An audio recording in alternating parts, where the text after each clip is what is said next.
Hello guys! Good morning! Hello guys, good morning. Hello guys, good afternoon. Hi guys, good evening. Welcome to Long Table Diaries, and our topic for this episode number 5 is to stay in the Philippines or go abroad. Okay. So before natin sabihin yung mga opinions natin on whether to stay or to go abroad, magbigay muna tayo ng konting trivia. Filipino immigrants around the world. So, according sa Commission on Filipino Overseas, as of 2022, there are 10.8 million Filipinos overseas. So, it's a mix siya ng mga immigrants na, so yung mga either nag-citizen na doon or permanent residents na doon, or mga OFWs.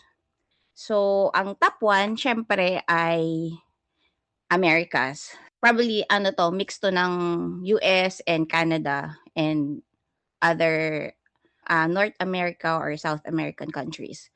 Tapos, second is Asia and the Pacific na 2.4 million. Tapos, Middle East, 2.1.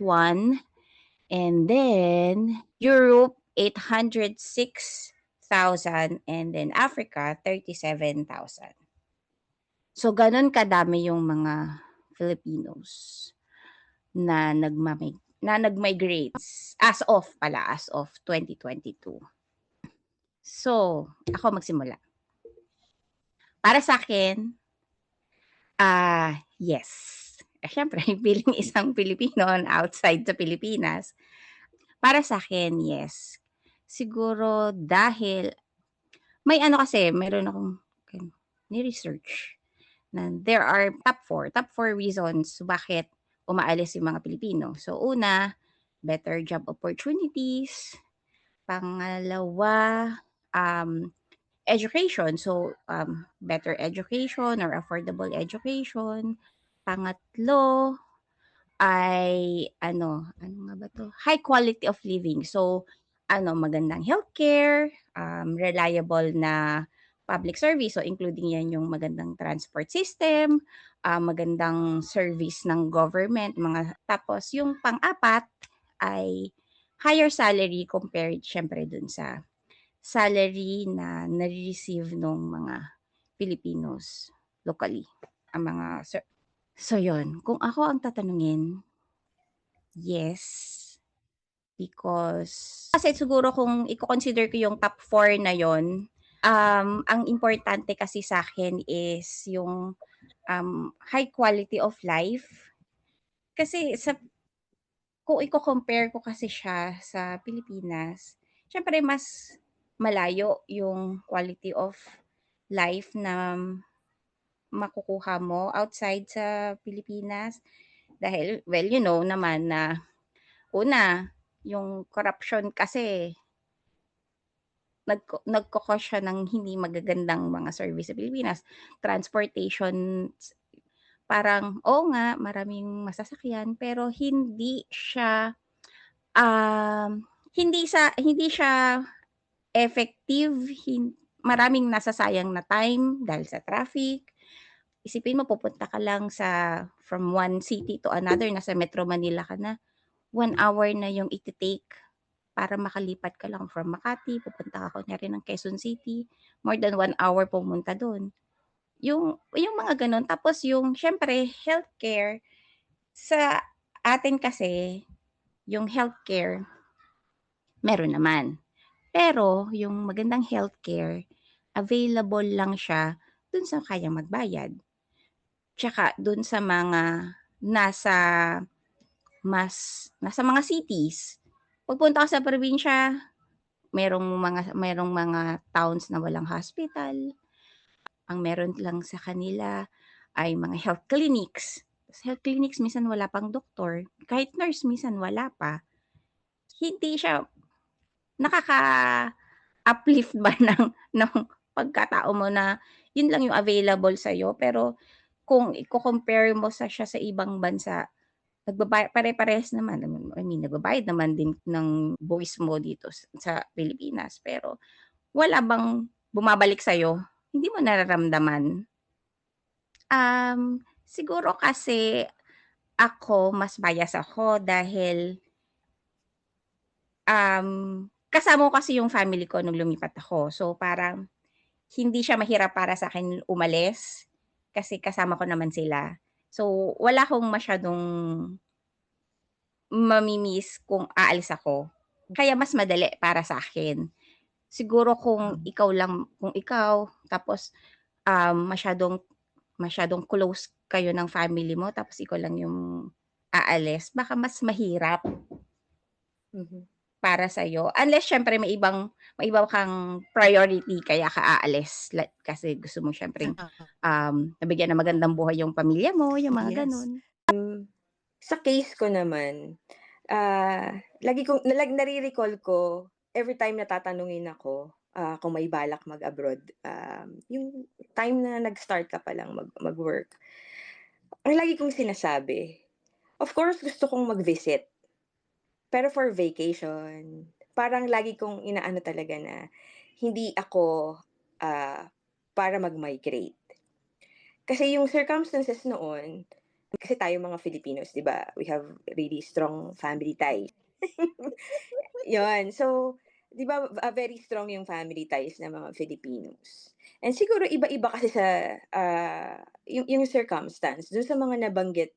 Well, we are not that rich, pero okey kasi din naman na provider yung parents ko. So, siguro yung drive para sobra-sobrang mag-provide, kasi agree naman din na when it comes to opportunities, kasi bakit pa nga ba tayo talaga din aalis, 'di ba? So, siguro that's one indication talaga na, going to a greener pasture kapag aalis ka ng Pilipinas. So, siguro, yung kung yes or no, ang naisip ko sa akin, parang para siyang ano, cycle. So, yung time na yon, no, 'di ba? Parang, nung nag-start ako. Tapos siyempre dumarating ka na sa, ah, quarter life. So diyan na yung nage-gauge mo na, "Oh my God, other people na nandun sa ganong ano, naka-work halimbawa after 5 years, financially parang dun mo obviously nakikita, 'di ba? May malaking, opportunity sa labas." Kaso lang dumating naman dun sa, ah parang yung papasok ka naman ng married life, 'di ba sabi ko nga ang sa akin in my case, ang very strong na ano is, kumbaga yung strong na parang factor kung mag-stay or mag-leave is yung family. Nataon kasi na wala naman akong parang immediate family na nasa abroad. Feeling ko kasi kung may gano'n, alam mo yon yung may influence din, tapos somehow yung mga nasa abroad kasi kapag siguro gusto rin kasi nilang magsama ng family. So, sila mismo din 'di ba, parang, hinihikayat yung iba na umalis. Kaso yung sa akin, yung time naman na yon parang yung isa ko namang feedback na nakuha, ito nasa Europe sila, London. Financially or, economic ano, circumstance, okey na okey. Pero parang ang nabanggit niya, although 'pag, feeling ko 'pag yung magre-raise ako ng, anak ko, parang gusto kong nasa Pilipinas. Kumbaga parang ang gusto niya happy yung childhood nung anak niya. So kaya sabi ko parang cycle, may yes, no, yes, no. Parang gano'n yung kung whether to stay or to migrate. So, siguro din kahit papaano may, financially, parang umokey din naman kumbaga napunta ka naman din sa okey na company. So hindi naman yung parang sobrang, yung need, hindi sobrang yung need.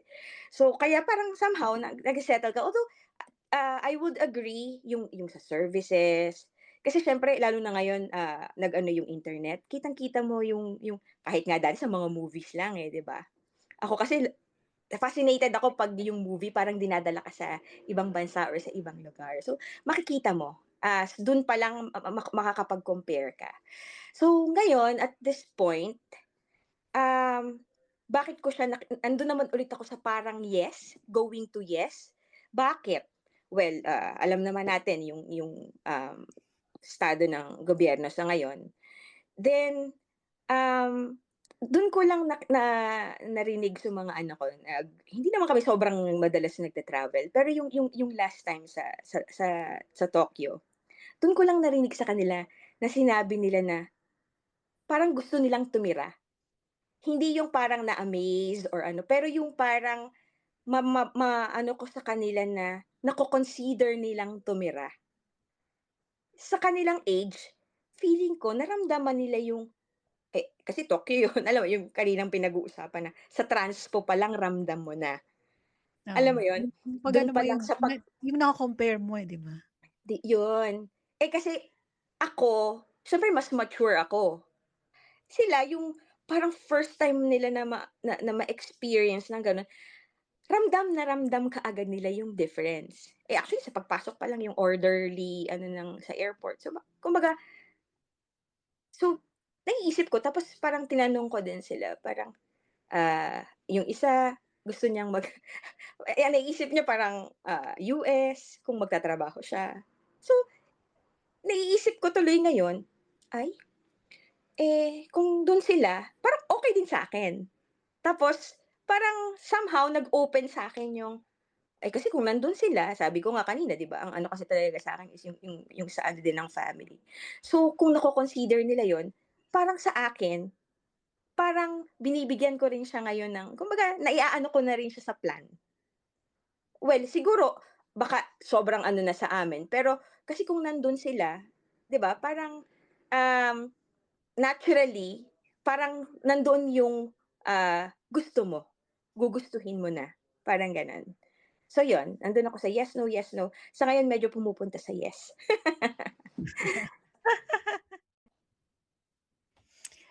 Kung tinanong ako nung bata pa, kung naiisip ko ba na mag-abroad or sa Pilipinas lang, sasabihin ko na hindi. Parang never siya sumagi sa isip ko. Kasi ano,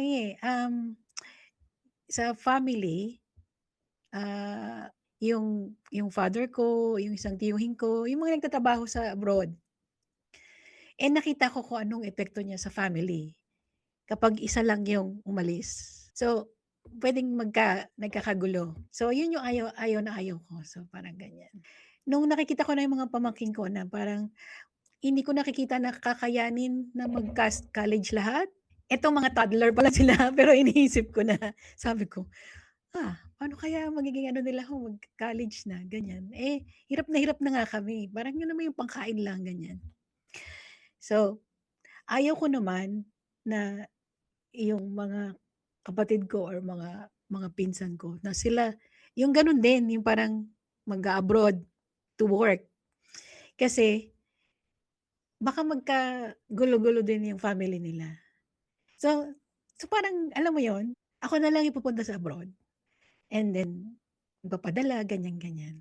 Kasi wala namang masisirang relasyon, walang ganyan. So, yun naman, Puwede 'pag sacrifice talaga. magkarelasyon. Agree. Kasi ngayon kasi mga pamangkin ko, napag-graduate ko sila ng college dahil nang ibang bansa ako. So, ang main reason ko is family, yung sacrifice. Pero economics din kasi kung wala namang need, hindi ko naman talaga gagawin. Sino ba naman ang gusto mag-isa ka lang, 'di ba? Or magpunta ka sa ibang bansa tapos malungkot, yung parang ganyan. Sa ngayon, maraming problema sa Pilipinas. Parang napapaisip ako na, buti na lang pala nasa ibang bansa ako. So, mahirap talaga na ibang bansa. Kahit pa kasama mo yung family, kasi may mga mami-miss ka. Madami kang mami-miss na mga bagay, 'di ba? So, kaya nga madalas pa rin tayo magbakasyon, 'di ba? So, uuwi ka sa Pilipinas para, um, magbakasyon, from time to time, ganyan. Pero ang sabihin ko naman sa mga pamangkin ko, mag-travel, mag-visit sa ibang bansa. Kasi na-o-open up yung mindset mo na kapag meron palang disiplina, ganito kaganda. So, pag ganito pala yung government, maayos yung services, ganyan. Yung sa pamilya kasi namin, yung parang may generational na poverty, parang ganyan. Parang nagpasa-pasa na lahat na mahirap. Kaka-proud lang na sa generation namin na kumbaga, isa ako sa mga pioneer. Parang yung next, hindi na gano'n. Hindi na gano'n na 'pag di ka nagtrabaho, wala kang makakain. So, sana lang pagpatuloy ng mga pamangkin ko at hindi naman yung parang mga anak nila, baka naman mapunta naman sa ano, sa gano'n. Medyo dramatic yung sa'kin, sorry. Okay. Ikaw naman, Mutia. Ayun, napakaganda nung sinabi ni Celine. Yung, kumbaga, naririnig na natin yun na yung, yung poverty, yung kahirapan, minsan napapasa sa generation to generation yun. And sa case niya, pinutol niya yung chain na yon. And because yun sa pag-abroad. Okay. Napakaganda. Pero parang nagbo-boils out dun sa question natin, if you want to stay or leave Philippines, is more on frustration na kung sana lang mas marami opportunity dito, kung sana lang mas maganda yung transportation dito, the healthcare and everything, mas okay. Kasi the culture, yung nabanggit nga ni Queen, na yung mga bata, mas maganda ang culture dito. So nung ako tatanungin, nung medyo bata-bata pa, pareho kami ni Queen, eksaktong-eksakto, dun sa sagot niya, yung sagot ko. Ayokong umalis ng Pilipinas para magtrabaho. Gusto ko visit lang. Kasi yung mindset na parang visit lang kasi marami akong pera. Parang ganon. So, pero dito yung sa Pilipinas pa rin ako mag-work. Ganon na ganon, parehong-pareho kami. Pero along the way, because what is happening sa country natin na napakayaman sana, punong-puno ng likas na yaman. Napag-aralan natin yan nung elementary, the Philippines. Kaya siya pinag-aagawan ng iba't ibang bansa, kahit maliit tayo. Super yaman ng Pilipinas. Kung na-maximize lang at na napamahalaan ng mga tamang tao, maganda ang Pilipinas. Which is siguro nandun ako nung bata ako na I love Philippines. Parang ganun talaga ang bet ng lola nyo. Parang ganun siya. So, I want to work for the Philippines. Parang ganun. Di ba? Nagpunta ako Makabayan. sa public hospital na supposedly benefits ng ng mamamayang Pilipino. Pero bakit parang mamakaawa ka, nagamutin ka at asikasuhin ka? Bakit parang ang hirap mong kunin yung dapat benepisyo mo? Unlike kung sa ibang bansa, maayos, nabanggit nyo nga dati, yung sa mga sakit na Big C. Pag dito sa Pilipinas, parang maghihintay ka na lang na ikaw mawala kung wala kang pera. Pero sa ibang bansa, malaki yung tsansa na mag-survive ka. So, wala pala yun sa sakit. Nandun pala yun sa healthcare. Which is nakakalungkot. Nakakalungkot. Kasi, nauna maririnig mo na napakadami palang pera ng Pilipinas. Ang dami sanang napuntahan nun. Ang dami sanang tulay na nagawa para makapasok yung mga bata sa school. Hindi sila tumatawid sa baging para makapunta lang sa kabilang bundok. Marami sanang ambulansya, marami sanang clinics, marami sanang doktor na pwedeng tumingin sa kanila. Nakakalungkot. So talagang parang somehow, diisip ko rin, sana pala nag-isip-isip ako noon na nakapag-abroad ako. Although syempre babalik pa rin dun sa isang factor na family side na maybe your destiny is dito dahil nandito yung family mo. At the same time, may community ako dito sa church, di ba? So, yung purpose ng life nandito naman sa akin. Although, katulad ng sinabi ni Queen na yung mga anak niya na-realize na gustong tumira sa US, tumira sa ganito. Kung dati mo ako tatanungin, baka sabihin ko sa anak ko, no, dapat dito kayo sa Pilipinas. Dapat makabayan ka. Dapat mahal mo ang Philippines. Pero sa ngayon, parang, oops, parang baka maging selfish ako na pwede naman pala silang mag-spread ng wings sa ibang bansa. Pwede naman palang umayos yung buhay nila sa ibang bansa.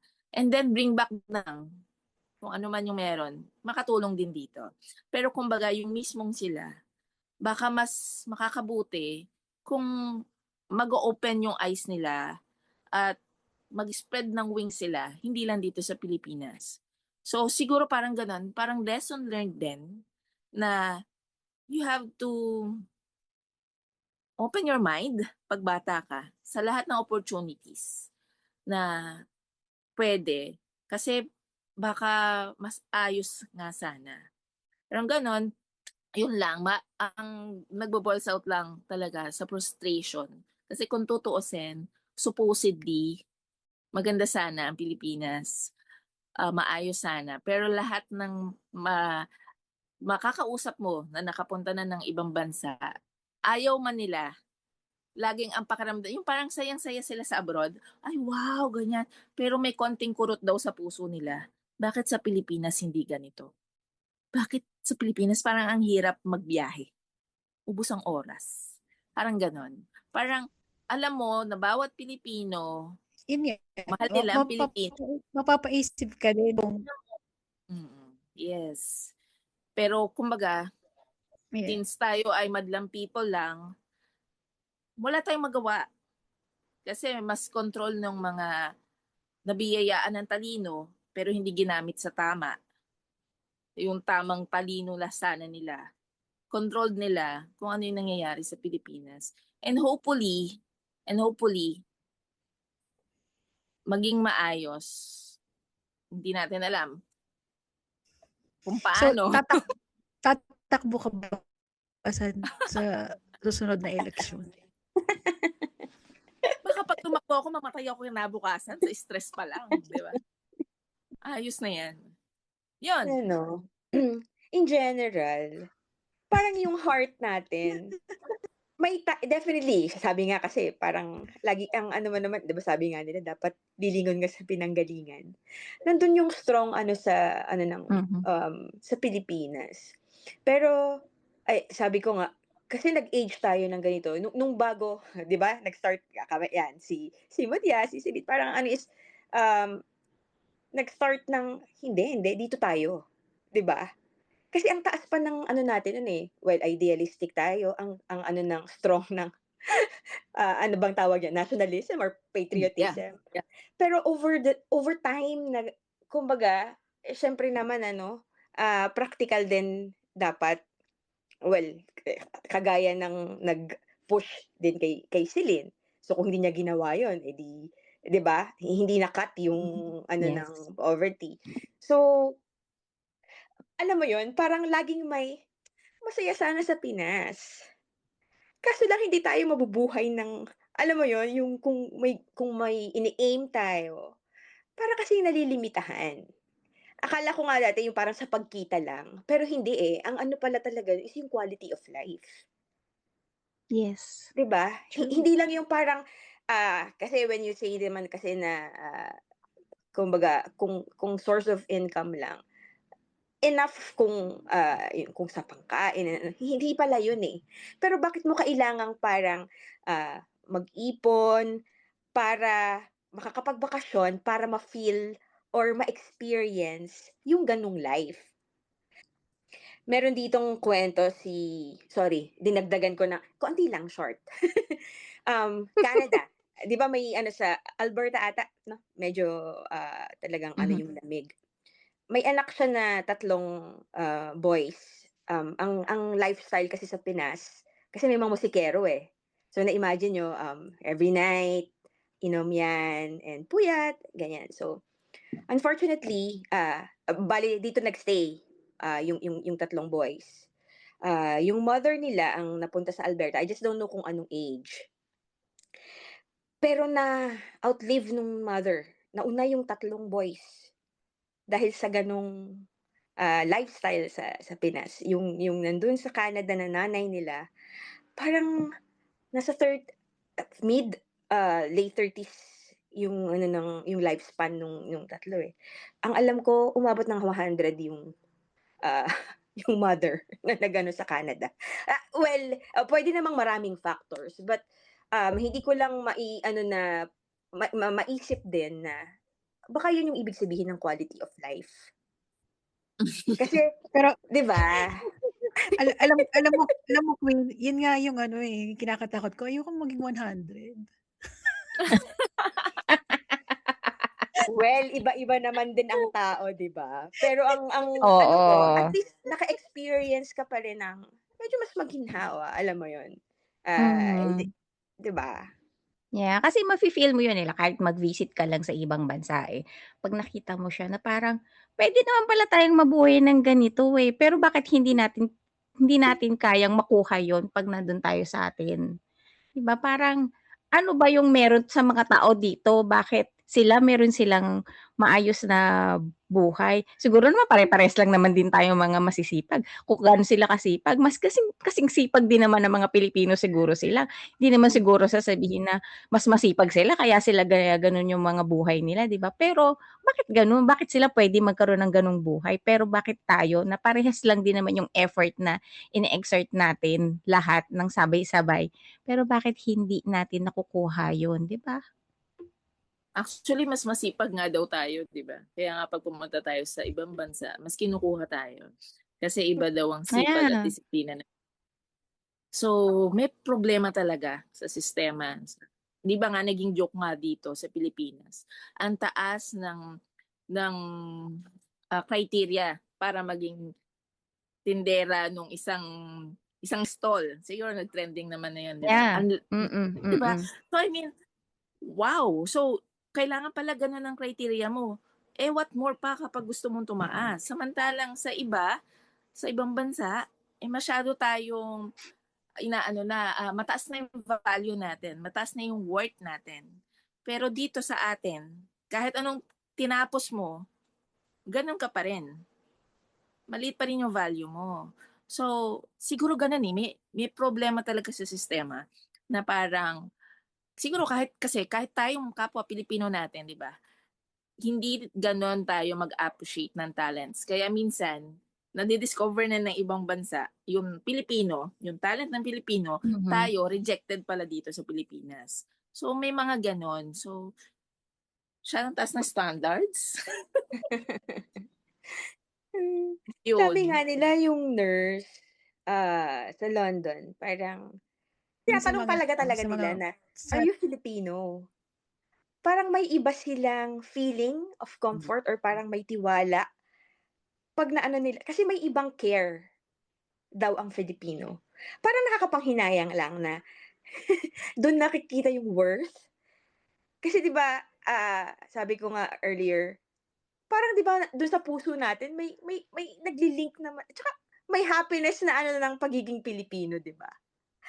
Nakakalungkot lang Mhm. lagi yung may kaano na may sayang kasi Ay, hindi may idadagdag ako. 'Di ba mm. nung pandemic, napunta ako sa province.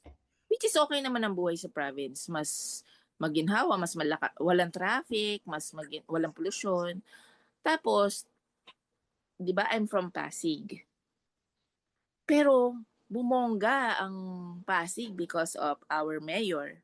So nandun yung urge na makabalik ulit sa Pasig because of the benefits na nakukuha ng mga Pasigueño. So, kung mapapansin nyo, bumabalik ka dun sa lugar kung saan ka, kung magiging maayos sana ang sistema, kung magiging maayos yung pamamahala. And promise, 'di ba? Halos lahat gusto na sana ganyan yung mayor namin, sana magpuntahan na tayo Hindi, sa Pasig, ganyan. So siguro kung magiging ganun lang talaga sana yung magiging way ng pamamahala natin, baka mas 'di ba wala na kaming utang, wala nang utang ang ang Pasig kaya makakapagpatayo kami ng mas magandang munisipyo wherein hindi daw to pride lang ng current na Pasigueño but pride ng mga susunod at susunod na henerasyon. Hindi siya yung parang ipapagibain mga ilang taon pa lang giba na. No. Parang may ganong feeling na pag nandun ka dun sa lugar na yon, I'm okay. Parang I'm okay. Dito na lang ako. Okay naman ako. Siguro ganun. Nawawalan tayo kasi ng kumpiyansa na bakit pa tayo nandito sa Pilipinas because of that. Pero siguro kung walang ganong issue, kung naging okay ang lahat, bakit, 'di ba? Parang kumaga may mga kumaga Happy. personal reason na lang. Happy Hindi naman katulad tayo tayo, dapat. parang hindi nagiging generalize na ay, ba't ako nasa Pilipinas? Ang ganun. ano lang, yung dahil lang ba yung sa isang tao, magbabago na yung sistema. Hindi eh, kailangan, yun din naman yung yung parang lahat dapat gagawin yung kumbaga Part gagawin yung may checking, kumbaga may ano pa rin, kasi yung, di ba yung sinasabi nila kapag may absolute power, Mhm. Mhm. nakokorap ka eh. Kasi pumupunta sa isip mo na ay wala namang makakapigil sa akin eh, ganyan, ganyan. So, yung kung hindi maayos talaga yung sistema, so, sistema talaga. oo. So, kagandahan din lang sa mayor mo ay inaayos niya yung sistema. Hindi lang kumbaga para Yung term hindi para hindi matapos sa kanya na yeah. maayos dahil sa kanya lang. Pero yung next Yeah. so parang yun yung sana mas marami pang mga Marami pa silang ganun. maging kumbaga yung inayos niya mapagpatuloy ng iba at tapos yung sistema ba lahat na Actually, maayos. ang kagandahan, naging catalyst siya. Kumaga, nag-start siya. So, napansin nyo, marami namang gumaya eh. Marami ng mga mayor ngayon na matitino. Na marami na ring mga mayor na nagiging progresibo yung lugar nila. Kasi nasimulan na. So, catalyst lang yung mayor namin. And marami nang sumunod. So, hoping na yung mga kasama nila ay dumami sila at makonquer nila yung mga yung mga pasaway. Di ba? Oo. So, Sana yun yung sana yun yung pagbabago, no? Yun yung maging bagong standard ng mga politiko. So yun din yung parang yung kahalagahan ng kikilalanin mo yung mga iboboto mo, yung parang ganyan. Yeah. Part na yan. Iyan naman dapat tayo. Nakakatuwa yan. Very proud kami mga Responsibility. Pasigueño. Kasi sabi nung iba, ito yung term matatalino na ang taga-Pasig. So yung ganong pa lang, yung term na yun, matatalino na ang mga taga-Pasig. So, ibig sabihin, nagawa namin. Kumaga, yung pagboto ng tama. So yun nun, ibig sabihin magsimula dapat sa mamamayan na bumoto ng tama. Mag-isip, hindi yung mabigyan ka lang ng Jollibee, boboto mo na. Yung gano'n, di ba? So, yun. So, siguro, yun, very proud din. Kapag naririnig ko yun, kasi hindi yun pertaining kay Mayor. It's pertaining to us. Matatalino na ang mga taga-Pasig. So, it's pride. It's a pride din sa Pasigueño. So, sana nga, dumami. We're hoping. Alam mo, yung pinag-usapan natin yung system, siguro mas maganda, other than syempre yung sa leadership, napipili tayo ng mas tama na leadership. Siguro dapat, kasi syempre, ang pagbabago ng sistema, hindi lang naman siya mag-start dapat lahat sa mga leaders. So, dapat collective effort siya eh. So, dapat mag-start din siya sa mga tao. Bukod sa pagpili mo ng tamang iboboto, mag-start siya dun sa mga tao na may willingness sila to change the system. So, 'di ba parang nung napag-usapan yung ng corruption, pinag-usapan nila na parang hindi naman yan nag-start lang nung naging mayor sila o naging congressman sila o naging senator sila. Nag-start yan nung hindi pa sila nandun sa mga posisyon na yun.